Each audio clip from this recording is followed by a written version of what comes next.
Hey guys, welcome to another edition of Solve My Math Homework. Okay, so this is another indefinite integral, okay? And it is really written on purpose to make it look worse than it is. And I say on purpose, maybe it's not on purpose, but I mean, when you write it this badly, it's totally on purpose.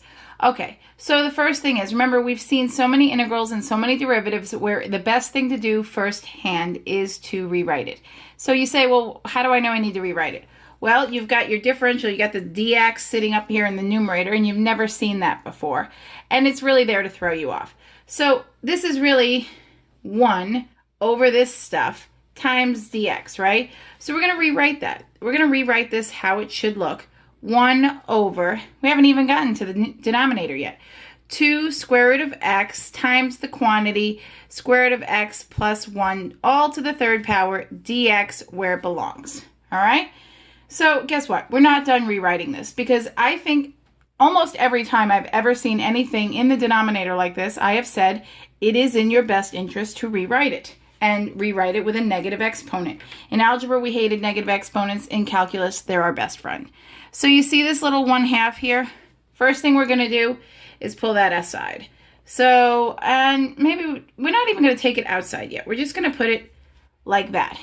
All right? 1/2 x to the negative 1/2, right? Square root of x in the denominator. Square root of x is x to the 1/2 power, but it's in the denominator, so when we bring it up, it's negative. And then we're going to have, be careful here, x to the 1/2. This is still positive. It's in the parentheses, plus 1. What's negative? The negative 3 dx. All right, so now we have said this so many times before. U-substitution, okay? When you're going to use U-substitution, look for a derivative. What do we mean by that? We mean you've got two things in this integral. If one of them is the derivative of the other thing, then you're using U-substitution. And also, the U is almost always, not always, the thing that's being raised to a power. Sorry, not powder. Long day.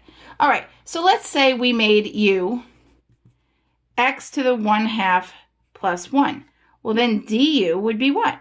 We'll bring this down, right? 1/2 x to the 1/2 minus 1 is negative 1/2. We don't do anything with the 1. The derivative of a constant is 0. Well, looky what we have here. All right, let's get another pen. Du. Oh, actually, every derivative has what after it? A differential, dx. So 1/2 x to the negative 1/2 dx. Looky what we have here. You see this thing here? Well, that is all of that.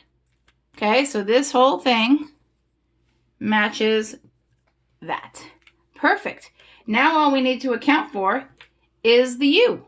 Well, that's easy. The u is the thing in here. So everything is taken into account.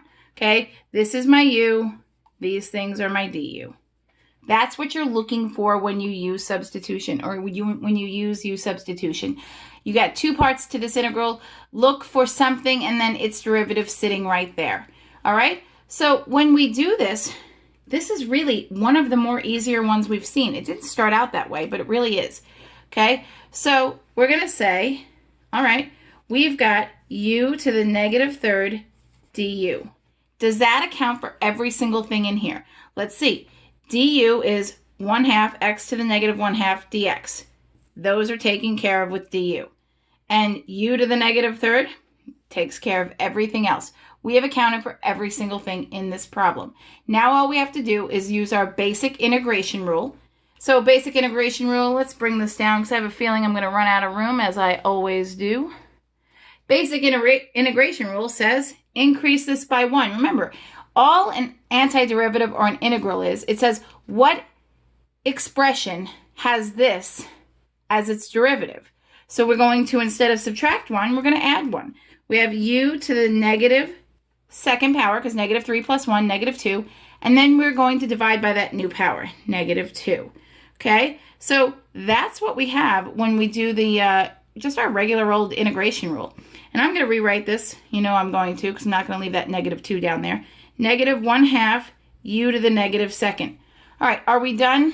Yeah, we're not done. Because we didn't have u's to start this problem, there were x's there, we now need to sub back in.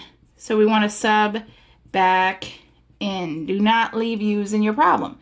Okay, so then we have negative 1/2. What the heck was u again? Where is it? Okay, u's right there. X to the 1/2. You could write square root of x at this point. It really doesn't matter. And please don't forget your -2 power plus C or K or whatever your school has you write or whatever your curriculum has you write, plus the constant that won't affect this. That's why we have to include it, because your solution could include this plus any number of constants, actually an infinitely many number of constants. All right, you're done. All right, so remember, I only do problems that our subscribers send in. So some subscribers sent this in to me. Hit the subscribe button. Then send me the problems you can't do, or you don't want to do, or you just want to see me do. All right, that easy. Thanks for watching.